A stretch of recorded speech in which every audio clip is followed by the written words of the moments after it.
All right, hi folks. I'm Erin. Thanks for coming today. While we're waiting for a couple more people to filter in, I'm just going to throw up the PS4 trailer for my new game, just so you know who I am and what I'm about. I made this game called Gravity Ghost. It's a peaceful physics platformer set in outer space. It tells the story of a ghost girl who is looking for her friend, the ghost fox. And along the way, you find out about the girl's kind of journey when she was alive. And it's kind of a bittersweet story. I'm not sure you'll be able to hear the music, but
cool. So that's Gravity Ghost. It's already out on Steam if you wanted to check it out for PC, Mac, or Linux. And then we're bringing it to PS4 this year, so that's pretty exciting. It's the culmination of a long journey in video games, which I'll sum up for you, hopefully right now. Cool. Good. So, welcome everyone. Thanks for the nice pre-introduction. So it's my pleasure to introduce today's speaker, Erin Swink. Currently, she's the creative director of the Games and Playable Media's master's program at University Southern California in Santa Cruz, but actually not in Santa Cruz itself, but at the extension campus they have here in Silicon Valley.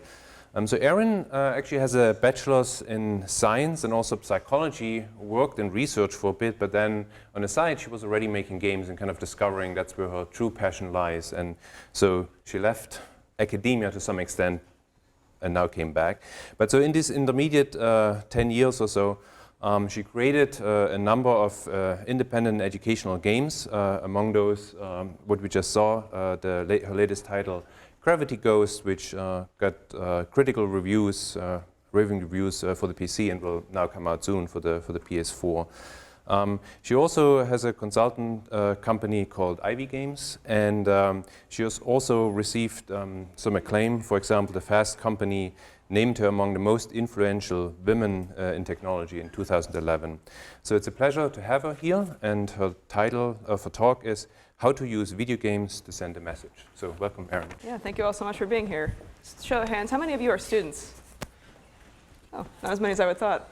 And the rest of you, do you work for Stanford? Work for the university? Cool, very cool. Anybody just hear about this and decide to come in and check it out? Oh, cool, great. So the subject of my talk is how to use video games to send a message, and I interpreted this pretty broadly, but I'm going to talk about my background in first educational games and then environmental activism, which is something I'm doing now. Eventually, I will come to tell you why I'm wearing a penguin hat on this screen cap from a Twitch stream, but that will come later. As Ingmar mentioned, I'm the creative director of the Games and Playable Media Master's program at UC Santa Cruz. And before that, I spent 10 years as an independent game developer. Just wanted to thank you all for having me here. I've never been to Stanford before, and I just know it by name and reputation, so this is all very exciting for me. My first game had pretty humble origins. I used Microsoft Paint to make the graphics. This was 2005. I was a freshman at university, and I was just, I think, procrastinating on exams. It's been so long I can't really remember, but I think that's what I was doing. I just started posting art to an internet forum saying, does anybody want to help me make this game? I had played a similar point-and-click adventure game that part of this fan community had made, and I thought I could do that. So that's where I got my start. Shortly after, I made a game called Nanobots, which is about 6 little robots that need to work together to solve puzzles. They hate each other is the twist there, so they need to overcome their differences or to avoid being crushed by this guy whose name is Dr. Killfun. I was in academia at the time, so maybe you can see the projection there. This is kind of a joke game I made in about a month with some friends of mine at a kind of a game-making getaway. The idea is it's like a remake, but worse than the original. We call it a demake, and it's a demake of American McGee's Alice, which was an Alice in Wonderland game. I kind of reimagined if it had been made as a piece of Soviet propaganda. These are all still available. You can get them from my website, livelyivy.com, if you're really interested. And then this is Puzzlebots. This was my first commercial game. Basically, another indie developer who had become a publisher had played Nanobots and wanted to offer me a bit more money to make a nicer version of it. And I kind of rewrote the whole thing, whole new story, whole new characters, and that came out in 2010. And that's on Steam, too, if you're interested. And finally, Gravity Ghost. That brings us to now, which we just saw. But there was kind of a quantum leap forward because Puzzlebots came out in 2010, and this came out in 2015, and what the heck was I doing with all that time in the middle? Well, the answer was I didn't have enough money to make a good game like this, so I needed to go and find a job. Oh, and just for a little bit of bragging rights, I guess, on the Steam page currently, we're still sitting at like 96% positive reviews. Maybe part of it's like not a lot of people have found it yet. Maybe the really mean people haven't discovered the game yet, so maybe I'm just thriving in obscurity here, but we'll see. But that kind of missing time in there, I worked on an educational game up at the University of Wisconsin. It was funded by a $2 million grant from the National Institute of Health, basically aiming to reduce implicit bias in academia. And the game we ended up making is called Fair Play. In it, you play as a grad student named Jamal who's trying to climb the academic ladder. And the target audience of this game was academic faculty who make hiring decisions, hoping, through this game we can make them aware of their own biases, implicit biases, ways they might be discriminating against people and not even realize it. So I come here to my first point in the talk. If you're going to be using video games to send a message, know your audience and know really who you're trying to reach. In this case, with the grant for Fair Play, the target audience was explicit. It was academic faculty making hiring decisions. And so I kind of became an academic anthropologist. I was working in a building that had a lot of ongoing sort of biology labs, and so I asked if I could just start sitting in on their meetings just to see what is their culture like, and how is this different from what I expect? And so I'd sit there with my notebook kind of making quiet notes about what they were wearing and how they spoke to each other. One of the things that caught me off guard was that in this biology lab, if somebody was presenting something, anybody could interrupt them and kind of question what they were doing, and that wasn't counted as rude, at least not in the culture that I was observing there. And so I'm like, okay, wow, people are pretty direct with each other. They like to call each other out on their errors, and that's not seen as, So just a lot of stuff I had to absorb, including the setting and everything. And so our hypothesis with this design was you're playing as this young man who's trying to ascend the academic ladder. We're trying to paint this picture of he's just like you. He went through all the same steps you did, except he has these extra challenges he has to deal with. And so basically embedding it as much as we could in that academic culture was what we did. And so the setting of the game, this basically looks like the University of Wisconsin if you've been there. This is the outdoor sort of patio area right by the lake. The things you're able to talk about, the things you're doing in the game, these are all goals of an academic aspiring faculty member. So you're writing papers, you're getting grants, you're making connections, you're networking. The way that people talk, we had a team of content experts, which is quite intimidating because I was 24 and I was in a room full of people with PhDs all telling me, here's the way that things have to be. So that was a fun sort of exercise in learning how to navigate that power dynamic. Eventually, they had a lot of ideas for the game too. They were very excited to working on a video game. And they had ideas maybe when Jamal is sad, he gets smaller on the screen. And I'm like, okay, I don't think that's a good idea, but I don't want to insult you. So we ended up basically drawing this line that said, tell you what, we'll work on the game and put in the content, and then we'll show it to you, and you tell us if what we've made is accurate to the research and what needs to be taught in this game. And that worked out really well. So learning how to set those boundaries was as important as developing the game itself. But yes, working with content experts is a great experience. And so we put instances in the game, sort of in the environment, as well as the text of places where Jamal would experience sort of feeling like an other. And along the way, you encounter these sort of bias situations. And the point, of course, is to teach the player about these biases and what they're called. So you would learn about what these biases are, and then it would kind of softly quiz you on what they were. It's an educational game. It's not going to be the most fun thing. But they all had names, and hopefully that would let people recognize these things in real life when they encounter them. So I didn't actually, should have put this in my presentation, but I didn't. The research is very good that came out of this. The game was featured on the front page of the University of Wisconsin website in 2014, and I encourage you to go look up Fair Play and the very good research that's come out of that. But mainly, it seems like this game really does help people empathize. And my favorite story to come out of this was an email I got from somebody who worked on the team. And it was from somebody who had played the game, also brought their 11-year-old son. And this stood out to me. He said, the game made him realize that I could be hurting other people's feelings without knowing. But now that I realize it, I can do better. And I actually started crying when I read that, because it was a year of my life working on this prototype. And it was actually the moment I most felt proud of as a game designer. So I wanted to say that it's important to know your audience, to know the culture of the audience you're trying to reach, but also it might not be who you think. So that's sort of my advice on making educational games, is really know who you're making them for. An important caveat I wanted to talk about, which is if you begin making educational games, other people will become interested in hiring you. And I had a couple of opportunities roll my way that I passed on. And one of them came from something that sounded actually pretty benevolent. The pitch was a game to help women learn to run a business. It was going to be a phone game, accessible, to make it accessible to people who don't have a desktop PC at home. So, people who might not, well, I ended up learning a bit more about what they wanted. So the way it was pitched to me was there was this copper mine that had set up in a developing country, and the town had all these problems where the men were working. There was a lot of alcohol abuse, a lot of domestic violence, and there's the woman pitching me on this idea. I'm like, okay. She's like, so we want to make a game to reach out to their wives to kind of, help them. And I was like, the strong implication of that to me was that to kind of keep them quiet or keep them placated. And it really, the whole thing just felt very off to me. And I just couldn't believe that here's a way video games are being used to kind of reinforce the old power dynamics in the world. And I just I'm not sure what ended up happening with that project, but I wanted to make the caveat that if you can't make something that makes the world a better place, just try not to make it worse. That's golden rule, I guess. Yeah, that was startling. Still kind of gets to me, because it was coming from somebody who I trusted. She's like, I got this opportunity for you. It's from this mine. I'm like, what?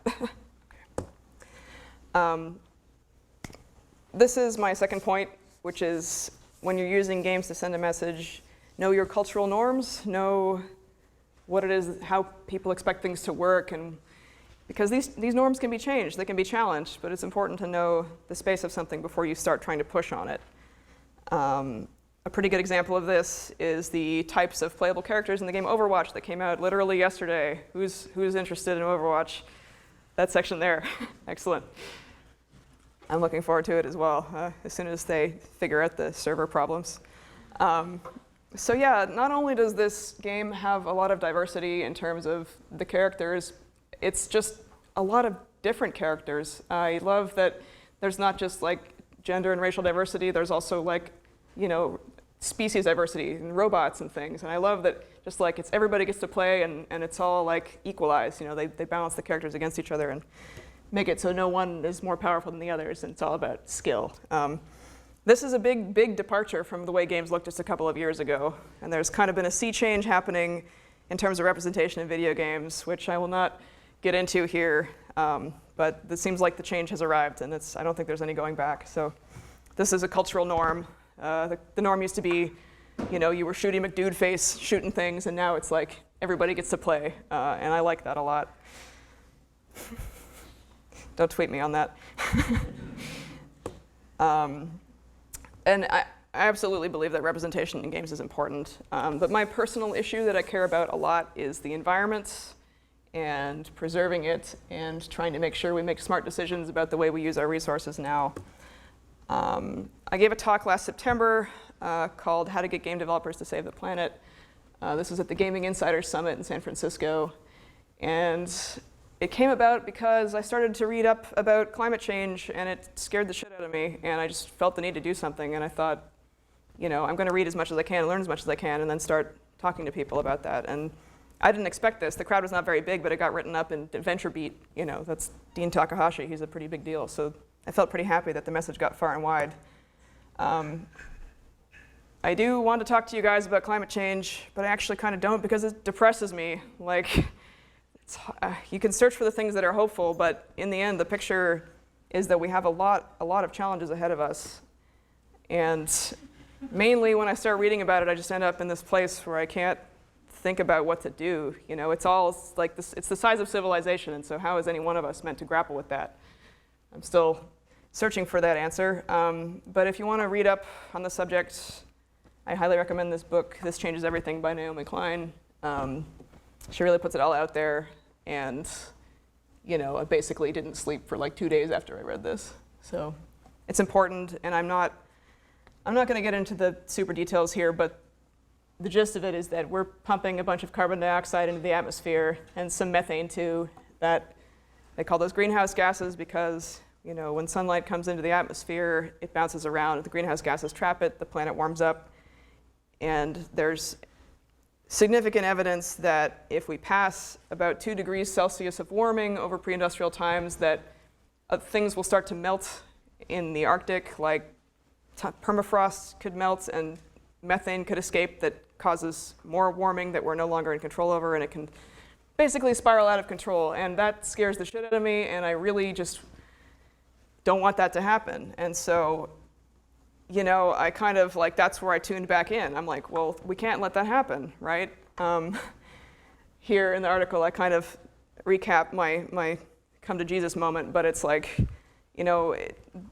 This Changes Everything is a very good book, and there's a passage in there where Naomi Klein says something like, the environmental movement became somehow about individual actions, like we're supposed to drive less and we're supposed to not use plastic things. And it's like, why are we expected to make these sacrifices if the people who pollute, like power plants, are allowed to do that as much as they want? That's unfair, and we feel that it's unfair, and I think a lot of people check out, and a lot of people know bullshit when they hear it. So basically what we need is plummeting fossil fuel emissions and a switch to renewable energy as fast as humanly possible, probably faster than we've made any technological leap before. And I believe that if we know this to be true, then we have a moral imperative to act on it. That is what I believe in my heart. This is a quote from Pope Francis, accepting the urgency. It seems clear to me that climate change is the problem, which can no longer be left to a future generation. And I read this stuff as somebody who is a scientist who knows how to read a graph and knows about consequences. So one thing that I've learned in all my research on this is that the barriers to clean energy are mostly political and not technological. We have solar, we have wind, we need to make some improvements in battery life, energy transport and storage, but on the whole, it's just inertia and vested interests. The good news is the world is transitioning to green energy, but we need to just move faster, and we need a new cultural norm, and that's the thing I want to push on, right? That's the thing I'm thinking about. How can I push on that? I've been very encouraged by things like the Divest movement. The Divest Reinvest is what it's sometimes called. Basically, it started from students all over the world. They started to say to their universities, your pension funds, everything is invested in things like coal and oil, and that's not fair because you're supposed to be preparing us for our future, and how can you say that if you're helping to make the worst future happen? So divestment started with schools, and it's just such a simple idea that it got pushed all over the world in just a matter of months. It started in earnest in about 2013, and now you'll see keep it in the ground, right? That's saying the fossil fuel, the coal and the oil, just leave it in the ground. Don't burn it where it can't, leave it there where it can't hurt us. And even Stanford has divested from coal as a result of that, which I was pretty heartened to hear. So it's catching on, and the idea with divestment was to change the cultural norm. It wasn't to bankrupt the fossil fuel companies. It was to phrase this in terms of the moral issue. It's almost like the pressure that got put on tobacco companies in the 80s and 90s, saying, you're killing people. You need to be subject to the same rules as the rest of us. And that's when some of the tobacco lawsuits started to happen, was when public opinion turned against those companies. And so, yeah, it's basically to bring them down to a level where we can say, look, you're partly responsible for this. You need to stand up and face that. And so you'll start to see there are lawsuits pending against Exxon, and it's all very interesting. But divestment is one example of a changing cultural norm that says the status quo is no longer okay. You can't continue to make money on something that's killing the future. It's not right. So a lot has happened, actually, since I gave that talk in September. For one, the Paris Climate Agreement was passed, and that says, basically codifying, like, yes, we really want to keep it below 2 degrees Celsius of warming. We are at about 1 degree Celsius now, so it's going to be a rough ride if we're going to make it. Reaching the Paris goals requires rapid decarbonization of the entire global economy. Some people think by 2050, and that's 34 years from now. And that seems really soon to me, but I also think about, 34 years ago, that was, the early 1980s. They didn't have cell phones, we didn't have the personal computer, clean energy was a thing of the future, we didn't even have cell phones. Like, all these things have happened in that amount of time, and I'm encouraged by what could continue to happen in the future, but like I said, we need to give it a push. We need to push clean energy and vote and tell people, like, this needs to happen now. So this is, what runs around in my head all the time. It's like, no pressure, but this is what we have to do, all of us, our generation. I don't like to get bogged down. I like to ask, what can I do? I was getting very angry that others hadn't done enough. How could the older generation not have stopped this? But then I realized I'm 29 and I haven't done anything either. And I'm an adult. I can't blame it on the adults. This is time for me to act.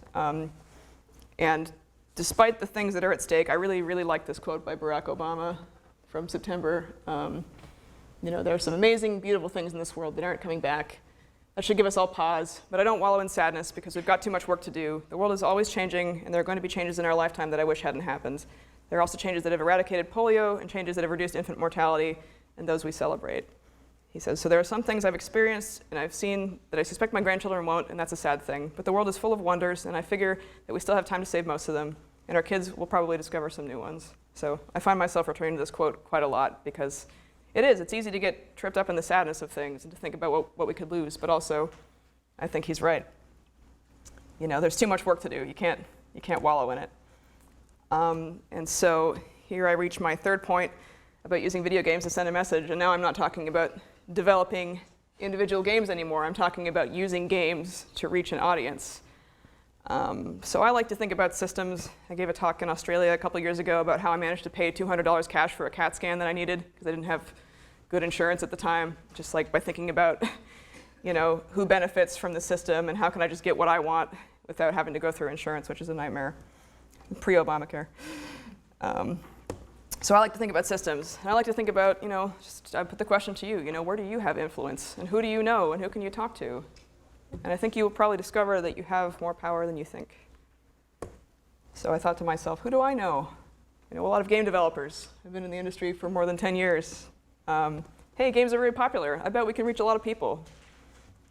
So I created something called Beat the Dev last November. And it's a Twitch stream, and if you don't know Twitch, it's basically like a video streaming service. You can broadcast yourself live onto the internet, and it doesn't cost anything.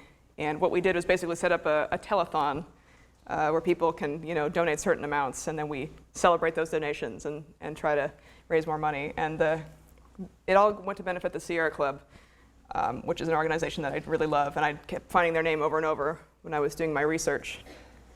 The Sierra Club has shut down half of America's coal plants since 2009. There was this whole thing happening that we didn't even see because we weren't looking for it. But this is, coal is on its way out. Divestment ends up being a good business decision too, because the red coal plants are the only ones that are active and upcoming.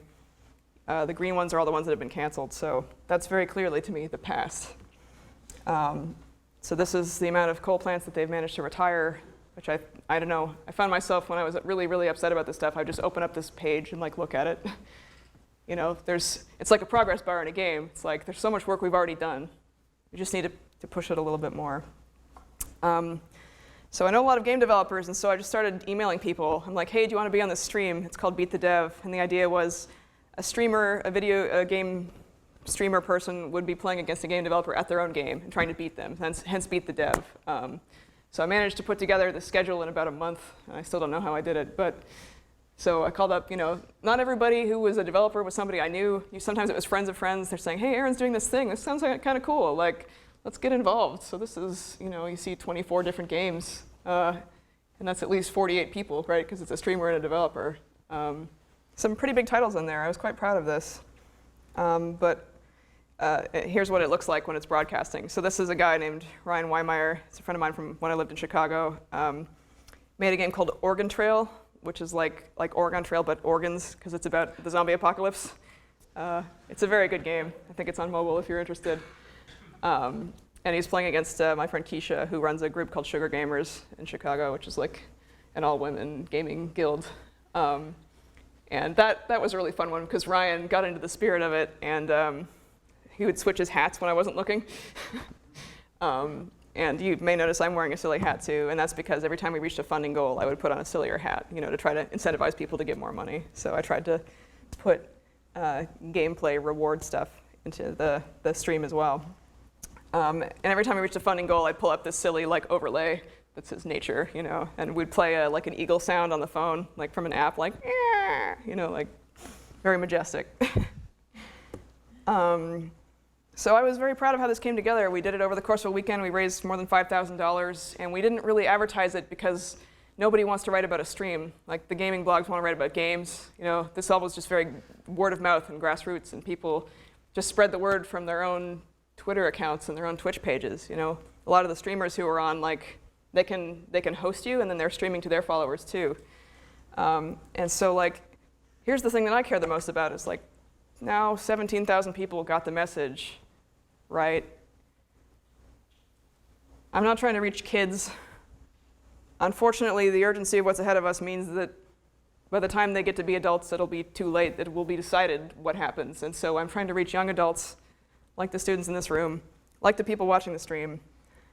I'm trying to establish a new social norm that video game developers support clean energy and the rapid shift away from fossil fuels. We have a powerful reach. We can enact a lot of positive change in the world. And I believe that because we make games that reach primarily young people, that we have an obligation to them. So I'm trying to establish this new social norm in the language that we speak now. Here's the hashtag on Beat the Dev. Lots of the developers talking about it, fans talking about it. We got an article in a thing called Gamers with Hearts. Lots of people so happy we meet at 5K, and that ended up just kind of being an arbitrary number that we got close to by the end of the weekend. It wasn't our goal or anything. I had no idea how much money it was going to make. We got a write-up in Engadget, talking about the stream. Lots of really nice people wrote about it and spread the word. And it was just something I invented a month prior to when we launched. So this is me using video games to send a message. You get what I'm saying with the talk here? I think that creating educational games is very good, but I think there's actually a bigger picture here, which is the culture at large. So this is my thesis here. Primarily, I see these three things as being the most important, which is to know your audience, who you're trying to reach. And it might not be who you think, but as much as you can, tailor your message to those people. Know your cultural norms, because they can be changed. With the environmental stuff, I don't think there was a lot of history of games and environmentalism. Correct me if I'm wrong. I know there have been some eco games, but they've never been super popular. So I'm like, well, why not make a new norm? Why not? We're futuristic. Why not us being that vanguard? And then think about systems and think about where you have influence. And I'm not saying you have to work on climate change. You can work on your own issues too, right? There's so many things out there. So much is brought to our attention constantly. So many bad things are constantly being projected to us. And I think that the key to staying sane and all that is to pick your battle and figure out what it is that you actually really care about and figure out who you have influence with and to try to make that happen. So the next Beat the Dev is coming up next weekend. It's June 3rd, 4th, and 5th. got some cool things coming up. We've got now a couple of more AAA games, because it's like an established thing now. We've got the new Ratchet & Clank on there. We've got Walking Dead Episode 1, and we've got XCOM 2, and some other cool stuff I can't tell you about yet.